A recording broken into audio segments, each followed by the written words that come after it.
Bonjour à tous, réseaux sociaux, deuxième partie. On va aborder aujourd'hui toutes les problématiques de l'inscription aux réseaux sociaux, de leur utilisation, et on dira un petit mot aussi dans un deuxième temps de tout ce qui est identité numérique. On reviendra aussi sur le TP qu'on a fait il y a de ça quelques jours sur le sujet, notamment sur les graphes. Euh, je le reprécise pour les gens qui ne l'ont pas lu sur mon serveur Discord ou qui n'ont pas lu mes messages sur MBN. Étant donné que nous avons repris les cours au lycée, vous comme moi, j'ai décidé de supprimer les directs et de les remplacer par des séquences en différé. Donc le programme, on va le terminer, hein. Il nous reste un total encore de... En dehors de cette séance, deux autres séances. Une première qui sera une séance d'exercice sur la thématique des réseaux sociaux, et puis une deuxième séance qui sera la troisième partie de ce cours, simplement. Donc on va simplement découper ça en petits morceaux, essayer de ne pas faire trop long non plus. Ça vous permet donc évidemment à chacun de prendre connaissance du contenu de ce cours et simplement donc de le faire quand vous voulez, que ce soit quand vous êtes chez vous à la maison, quand ce sont si vous allez suivre les cours au lycée, ou bien pour les autres qui restent à la maison, bah, vous avez à tout moment vous pouvez consulter évidemment ces vidéos sur Facebook. Alors, on va commencer par tout ce qui est inscription et utilisation des réseaux sociaux. Alors, je vais simplement en fait vous redonner, parce que je pense que la plupart d'entre vous connaissent ne serait-ce que quelques éléments de ce schéma complet inscription-utilisation. Je prends un simple exemple de réseau social avec une page dédiée, et puis on va simplement du coup faire la liste de toutes les opérations qui vont être nécessaires pour, dans un premier temps, s'inscrire sur un réseau social, et puis, dans un deuxième temps, être capable d'accéder à du contenu qui, généralement, pour la plupart des pages, est du contenu privé. Donc vous devez disposer d'un compte, vous devez être ami avec les personnes avec qui vous voulez en fait partager les informations, mais vous avez aussi, et c'est le cas de la page que je vous présente ici, des pages qui sont publiques, c'est-à-dire qu'elles sont ouvertes sur les réseaux sociaux, donc là c'est sur Facebook, hein. C'est une page qui est ouverte et qui est à destination de tout le monde. C'est notamment ce que font les personnes célèbres, hein, qui se créent un espace sur un réseau social. Généralement, ça se passe sur Facebook ou sur Instagram, hein, qui sont les réseaux sociaux les plus utilisés pour ce genre de pratique. Et ça permet ensuite, vous voyez, de suivre en temps réel les activités de ces personnes ici, hein. Donc là, c'est Laurent Jalabert, hein, c'est la personne qui commente le Tour de France l'été sur France Télévisions, ancien coureur cycliste, et donc en fait il reste simplement en contact avec ses fans et avec ses amis par une page publique. Pas la peine de vous inscrire, pas la peine d'être un de ses amis spécifiquement pour le suivre, hein. Donc voilà, c'est un paramétrage qui existe, hein, qui peut permettre notamment donc aux personnes qui sont célèbres de mettre à disposition un petit calendrier de ce qu'ils font. Voilà, il parle de sa petite sortie vélo du 2 juin. Voilà.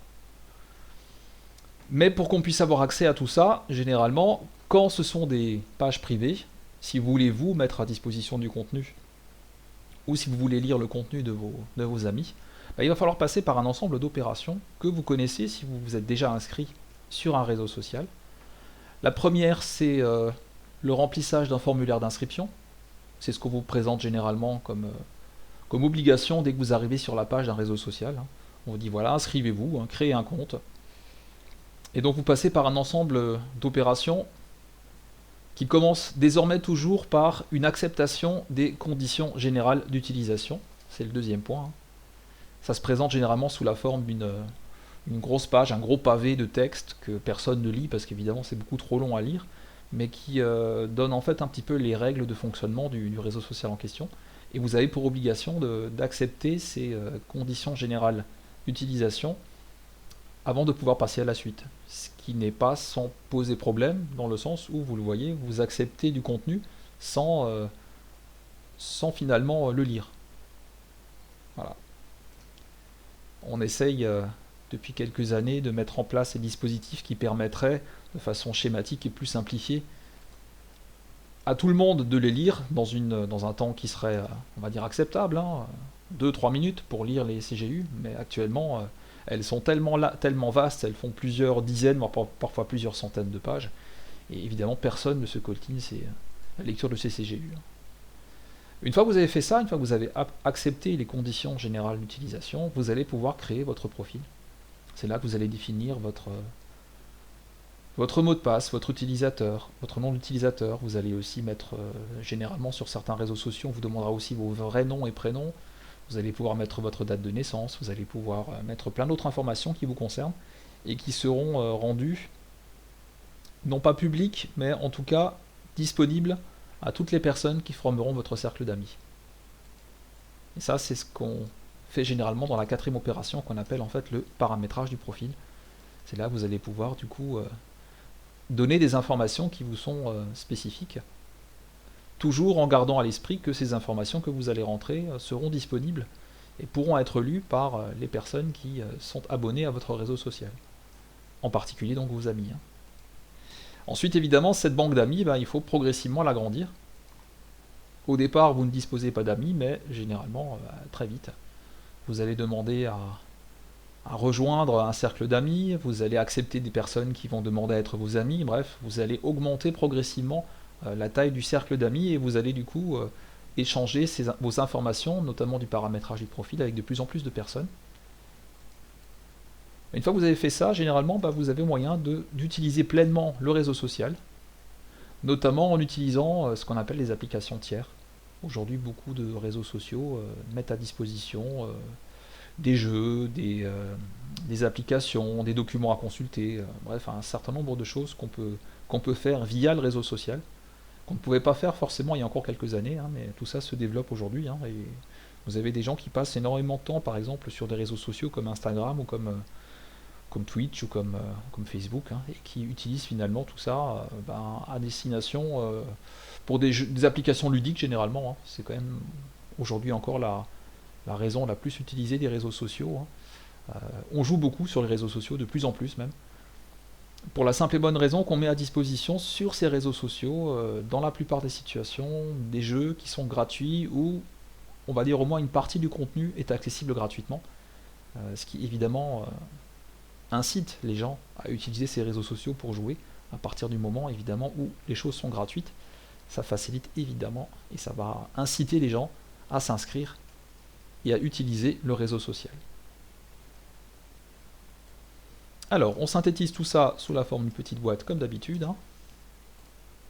On retient, alors on n'aura pas à retenir forcément toutes les étapes de l'inscription, mais on va juste garder à l'esprit que vous avez un ensemble d'étapes successives qui sont obligatoires, que vous devez effectuer avant de pouvoir utiliser complètement le réseau social.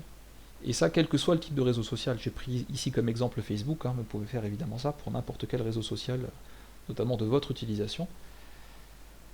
Simplement, ce qui va être commun à tous ces réseaux sociaux, quel que soit le contenu que vous allez paramétrer, quels que soient les amis que vous allez inviter sur ces réseaux sociaux, vous avez une connexion à ce réseau qui s'effectue toujours de façon sécurisée.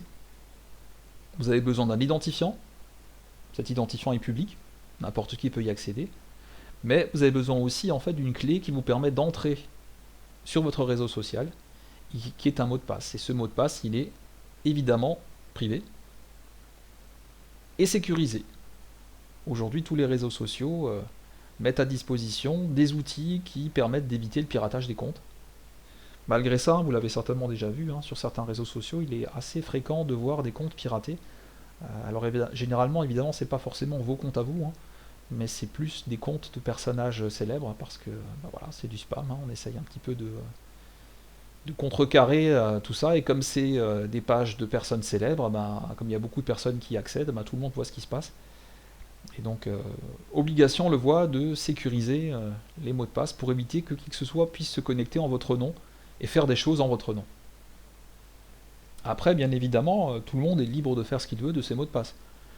Vous avez certainement déjà été amené à lire beaucoup d'informations sur le sujet qui vous demandaient de faire attention à ne jamais donner à qui que ce soit votre mot de passe, parce que cette personne peut très bien après décider de diffuser l'information à son tour, et puis ça peut faire boule de neige, et donc au bout d'un moment, la sécurité n'est plus assurée. Donc la sécurité n'est assurée qu'à partir du moment où vous faites vous aussi de votre côté l'effort de ne jamais donner votre mot de passe à qui que ce soit, y compris d'ailleurs à des personnes qui sont des personnes du support technique de votre réseau social. Sachez bien que si à un moment donné, à n'importe quel moment, on vous demande votre mot de passe pour n'importe quelle application, pour n'importe quel réseau social, pour n'importe quel outil internet, vous ne devez jamais donner votre mot de passe. Si la personne qui vous demande votre mot de passe le fait, c'est que ce n'est pas la bonne personne, c'est que c'est un usurpateur, c'est quelqu'un qui veut pirater votre compte. Donc faites bien attention à ça. Les mots de passe ne sont jamais demandés par les instances officielles.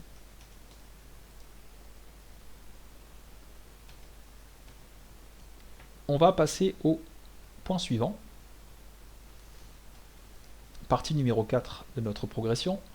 On va parler de l'identité numérique.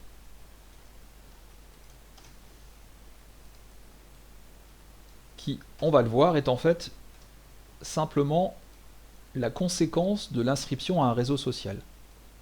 Alors qu'est-ce que c'est que l'identité numérique? Je vais d'abord vous présenter un petit peu un certain nombre d'éléments que vous connaissez déjà, qui vont vous permettre qui vont nous permettre de bâtir ce qu'est l'identité numérique d'une personne sur un réseau social. Nous sommes tous initialement des utilisateurs physiques. Alors qu'est-ce que c'est qu'un utilisateur physique? C'est le terme qu'on utilise pour dénominer une personne réelle. Donc nous, en tant qu'utilisateurs des réseaux sociaux, nous sommes un utilisateur physique. Une fois que vous allez vous inscrire sur un réseau social, généralement, ce réseau social peut soit utiliser vos données physiques personnelles, soit vous encourager plutôt à utiliser des pseudonymes ou des choses qui ne sont pas personnelles. Dans tous les cas, on l'a vu tout à l'heure, vous aurez pour obligation de définir un nom d'utilisateur pour l'accès au réseau social. À cela se rajoutera évidemment votre nom réel, qu'on vous demande généralement, pour la plupart des réseaux sociaux, on vous demande votre nom réel, mais il n'est pas forcément toujours accessible à tout le monde. Vous pouvez très bien aussi faire tous les réglages nécessaires sur votre réseau social pour faire en sorte que votre nom réel n'apparaisse pas. Vous le renseignez à destination non pas des utilisateurs, mais des personnes qui possèdent le réseau social. Et c'est votre nom d'utilisateur qui sera utilisé. Dans pas mal de réseaux sociaux aussi, vous avez, sous des formes diverses, ce qu'on appelle des avatars. Alors un avatar, c'est simplement en fait, soit c'est une photo, soit c'est une vidéo, soit c'est une animation 3D, soit c'est carrément un personnage 3D que vous allez faire évoluer dans votre réseau social. Donc là, si je prends un exemple concret, donc là j'ai pris en fait un avatar Second Life. Donc je vous rappelle que Second Life, c'est un réseau social où vous jouez le rôle en fait d'un personnage en 3D dans un univers tridimensionnel, univers virtuel. Donc vous êtes évidemment représenté par un avatar, autrement dit par un personnage en 3D, que vous allez pouvoir évidemment personnaliser, en lui donnant la coiffure que vous voulez, en lui donnant la taille que vous voulez, en lui donnant n'importe quel maquillage que vous voulez, bref, tout ça est paramétrable dans l'application. Vous allez évidemment aussi choisir un nom d'utilisateur, donc là j'ai pris un exemple concret de la situation, et puis ce nom d'utilisateur sera, comme on l'a dit, généralement toujours différent de votre nom réel. Voilà, donc là vous avez un exemple concret d'une personne qui se bâtit une identité numérique sur Internet, à partir de son nom réel, mais aussi d'un pseudonyme, qui peut être son nom d'utilisateur, et aussi d'un avatar, qui va être une représentation numérique de cet utilisateur physique. Après, les réseaux sociaux qu'on utilise généralement utilisent tout ou partie de cette identité numérique pour fonctionner. Donc là, vous avez quelques exemples en fait d'informations qui sont rattachées à quelques réseaux sociaux. Certains utilisant uniquement votre nom réel, d'autres, c'est le cas notamment de LinkedIn. LinkedIn, c'est un réseau social utilisé notamment pour trouver du travail, utilisé par les entreprises. Donc là, généralement, si vous voulez trouver du travail, il faut quand même que vous vous présentiez sur ce site avec votre véritable nom, si vous voulez qu'on puisse vous contacter. Donc là, vous avez forcément aussi un nom d'utilisateur, mais il est effacé au profit de vos coordonnées réelles, personnelles.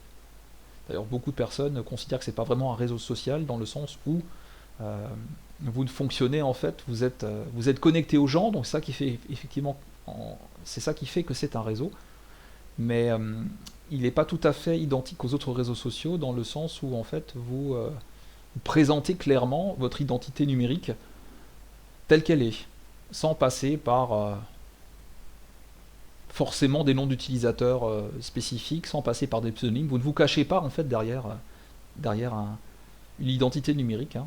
Vous êtes directement identifié tel que vous êtes, avec votre nom, votre prénom, une photographie généralement qui vous est demandée, hein. C'est le cas aussi plus ou moins sur Facebook, hein. Vous pouvez très bien créer des comptes sur Facebook à votre nom. Je pense que c'est ce que la plupart d'entre vous font, mais il y en a aussi certainement pas mal d'entre vous qui doivent utiliser des pseudonymes à la place, qui n'ont pas forcément envie de mettre leur identité réelle à disposition du réseau social. Et puis vous avez plein d'autres réseaux sociaux, j'en ai ici cité quelques-uns, donc Flickr, YouTube par exemple, hein, qui vous permettent simplement de vous identifier à partir d'un simple nom d'utilisateur et sans qu'il n'y ait absolument de lien avec aucune des informations personnelles que vous disposez en tant qu'utilisateur physique. Donc généralement, sur ces sites-là, vous n'avez pas à préciser votre date de naissance, vous n'avez pas à préciser votre nom réel. Vous pouvez le faire généralement on vous le propose, mais vous n'avez aucune obligation de remplir ces informations pour pouvoir utiliser pleinement le réseau social. Donc c'est donc le cas ici sur les autres réseaux sociaux du sommet de mon graphique que j'ai présenté ici. Et puis, comme je l'ai précisé, hein, certains réseaux sociaux tels que Sansar, tels que Second Life utilisent des avatars physiques, autrement dit des personnages en 3D qu'il est possible donc de faire évoluer au sein du réseau social. Ça, c'est une autre façon de bâtir son identité numérique. Et en fait, ce qu'on appelle l'identité numérique, c'est l'intégralité de tout ça. Ce sont tous les liens qu'il y a entre la personne réelle, l'utilisateur physique que vous êtes, et puis, on le voit, l'ensemble des informations que vous allez mettre à disposition sur le réseau social, votre avatar, votre nom d'utilisateur, votre nom réel, entre autres informations, et puis le réseau social lui-même. Donc toutes ces flèches que vous avez là, hein, qui font le lien entre une véritable personne, hein, représentée ici par une petite boîte verte, l'utilisateur physique, hein, les données qui lui sont rattachées et l'accès au réseau social. Tout ça, c'est ce qu'on appelle en fait l'identité numérique.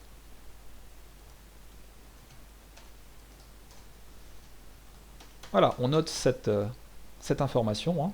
Un utilisateur des réseaux sociaux dispose d'une identité numérique qui va lui permettre en fait de lier ses propriétés réelles, ses caractéristiques réelles au réseau social de façon plus ou moins complète, on l'a vu au-dessus, hein. Obligation ou non de donner son nom, obligation ou non de remplir certaines informations. Selon le réseau social, les obligations sont évidemment très différentes. Mais cette identité numérique vous permet donc de vous identifier, notamment donc par le choix de votre nom d'utilisateur et de votre mot de passe. Et puis donc, comme on l'a vu tout à l'heure, hein, elle ouvre l'accès à toutes les applications qui existent sous le réseau social. Après, la problématique reste toujours la même. Toujours garder à l'esprit que les informations que vous allez mettre à disposition des autres utilisateurs, ce sont des informations qui non seulement pourront être vues par ces personnes, mais qui pourront être aussi partagées par ces personnes. Donc toujours se poser la question, quand je mets une information sur un réseau social, est-ce que c'est justifié? Est-ce que la photographie que j'ai prise la semaine dernière quand j'étais en vacances, est-ce que tout le monde doit la voir sur Internet? Généralement, la réponse est non.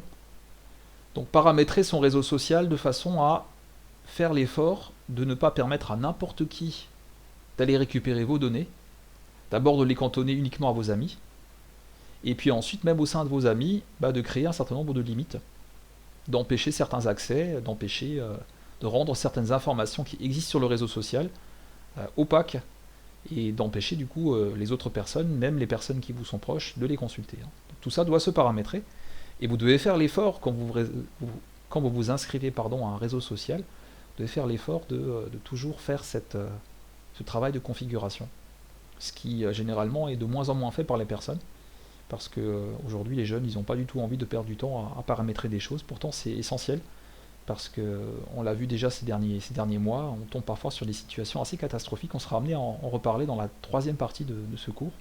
Ça pose parfois de véritables soucis au niveau de l'utilisation, hein, et parfois des soucis très graves, donc voilà.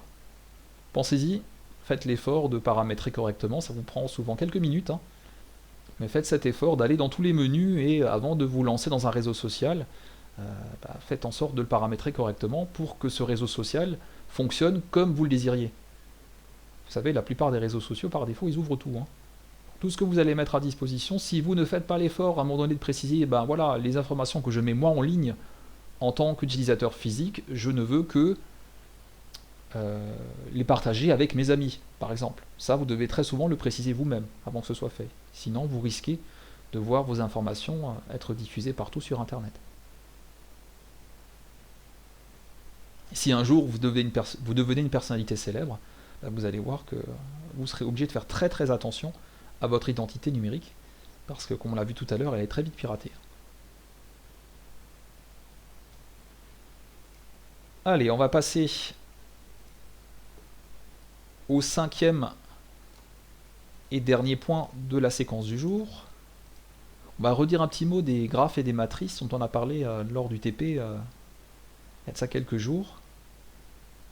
Si vous vous rappelez bien, on avait notamment utilisé des graphes comme étant en fait un outil de représentation des liens dans un réseau social. Donc je rappelle un petit peu le principe des graphes. Au départ, le graphe, c'est un outil mathématique qui est utilisé dans pas mal de domaines, et on s'est rendu compte, lorsque les réseaux sociaux ont été développés, que c'était un outil mathématique particulièrement approprié pour permettre de représenter les liens au sein d'un réseau social. Donc là, vous avez un petit réseau social de 5 personnes, et je vous rappelle simplement que lorsque le graphe est représenté sans consigne particulière, sans légende particulière, eh bien, chacun des membres du graphe est représenté ici sous la forme d'une petite pastille bleue, et vous avez des liens entre ces pastilles bleues qui représentent les amis, qui représentent les liens amicaux qu'il y a en fait entre les utilisateurs. Donc ça se lit de la façon suivante. Ici, si je prends par exemple l'utilisateur A, on voit que A est ami avec B et avec C, mais n'est pas ami avec E ni avec D, qui eux-mêmes sont des amis de B et des amis de C. Une autre façon de présenter aussi ces graphes, en tout cas les liens qu'il y a entre les personnes dans un réseau social,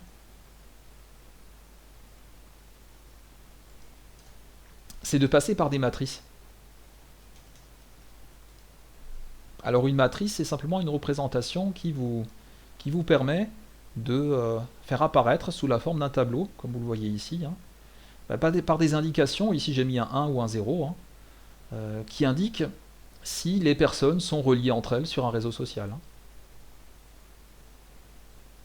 Alors il se trouve qu'un document comme celui-ci, généralement, est un peu redondant, vous le voyez, parce que, évidemment, quand vous allez mettre sur l'axe vertical les 5 utilisateurs, idem sur l'axe horizontal, il y a toute une partie en fait du tableau qui n'est pas intéressant, hein, qui n'est pas intéressante. Là, je pourrais très bien ne conserver que... Donc la matrice souvent se présente comme ça pour faire un tableau complet. Hein. Vous voyez que les cases que vous avez ici, hein, est-ce que je suis ami avec moi-même, ça n'a pas de sens, évidemment. Donc souvent, ce qu'on fait, c'est que soit on met rien, soit on met une petite indication sous la forme d'un trait en disant que bah voilà, l'information n'est pas pertinente. Ensuite, vous voyez aussi que les informations que vous avez dans les deux moitiés de graphe que vous avez ici, elles sont redondantes. Ça veut dire en fait que c'est une copie, cette partie que vous avez là, et la copie des informations que vous avez ici. Hein. Donc là aussi, parfois, on simplifie tout ça en ne faisant apparaître que une des moitiés du réseau. Voilà, ça se présente sous cette forme-là. On peut donc faire apparaître, comme on le voit ici, hein, les relations entre les personnes d'un même réseau social. Donc on voit ici le lien entre A et B. Hein. Donc on voit que c'est un lien numéroté par un 1. Ça veut donc dire que A et B sont des amis, reliés l'un à l'autre. Et lorsque vous avez un 0 dans les matrices, ça veut dire qu'il n'y a pas de lien. Ici, entre C et D, hein, vous n'avez pas de lien direct. Vous retrouvez un petit peu les informations que vous aviez tout à l'heure à côté. Hein. La matrice que vous avez là représente le graphe du réseau social qui est à côté. Hein. Voilà, donc ça c'est, là j'ai simplement, on va dire, résumé ma matrice aux informations essentielles, mais comme on l'a vu tout à l'heure, dans la pratique, hein, pour des raisons purement pratiques, il est beaucoup plus simple de représenter la matrice en remplissant toutes les cases, même si certaines des cases, on l'a vu, ne sont pas pertinentes, hein, les cases jaunes dans mon exemple, et même si vous avez une information redondante. Mais ça permet notamment d'appliquer des algorithmes mathématiques à ces matrices de façon plus simple lorsqu'elles sont complètes. Et ça permet notamment d'établir un certain nombre de choses concernant un utilisateur des réseaux sociaux. Généralement, on se sert de ces outils pour mettre au point des algorithmes qui vont permettre de mesurer plein de choses sur les réseaux sociaux. Il faut savoir que généralement, en tant qu'utilisateur, ces algorithmes-là, on ne les utilise pas trop, mais sachez que les personnes qui possèdent les réseaux sociaux sur lesquels vous allez vous connecter, ces personnes-là sont très intéressées par un certain nombre d'algorithmes qui permettent de voir un petit peu quels sont les utilisateurs les plus fréquents, quelles sont les personnes qui ont le plus d'amis, quelles sont les personnes qui sont les plus populaires, qui ont donc le plus d'amis, non pas directs, mais aussi le plus d'amis en passant par un ami commun. On peut aussi ensuite faire des stats sur l'utilisation d'un réseau social dans un domaine public, où vous n'avez pas une obligation en fait de vous connecter ou d'utiliser en fait une fonction rejoindre un ami pour voir le contenu, comme on l'a vu tout à l'heure. Et toutes ces informations-là sont collectées par les réseaux sociaux, et notamment par les concepteurs de ces réseaux sociaux, afin de mettre à disposition soit des outils un peu particuliers. Si vous allez sur YouTube, vous avez peut-être déjà vu que certaines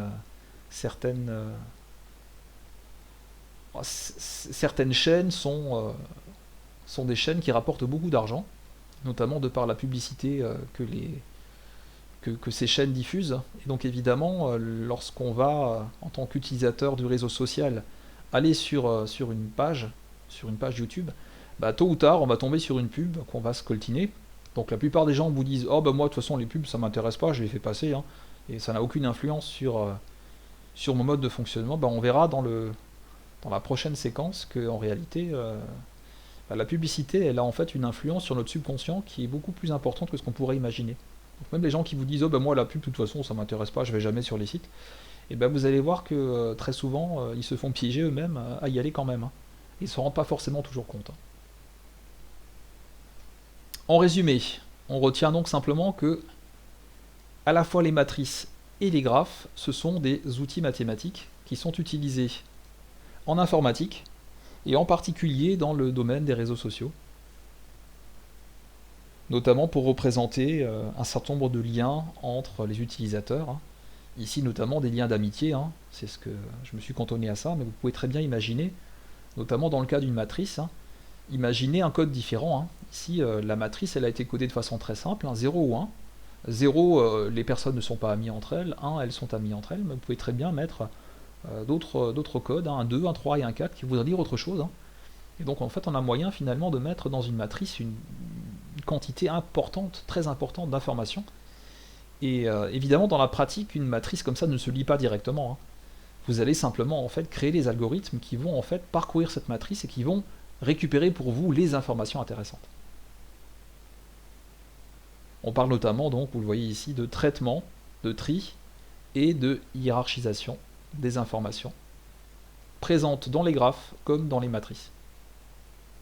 Le but, je vous le rappelle, c'est essentiellement d'en tirer des informations concrètes et utilisables, non pas pour l'utilisateur généralement, mais beaucoup plus pour les personnes qui hébergent le réseau social, qui le contrôlent, et qui du coup vont être capables de générer des profits, notamment en ciblant leurs actions sur les personnes qui ont une activité, qui ont l'activité la plus importante sur les réseaux sociaux. Et ça, on en reparlera donc en détail dans la dernière partie de ce cours. Bien, on va s'arrêter là pour aujourd'hui. Et puis je vous donne rendez-vous dans quelques jours pour la troisième partie de cette vidéo qui sera mise sur ma chaîne YouTube. A bientôt.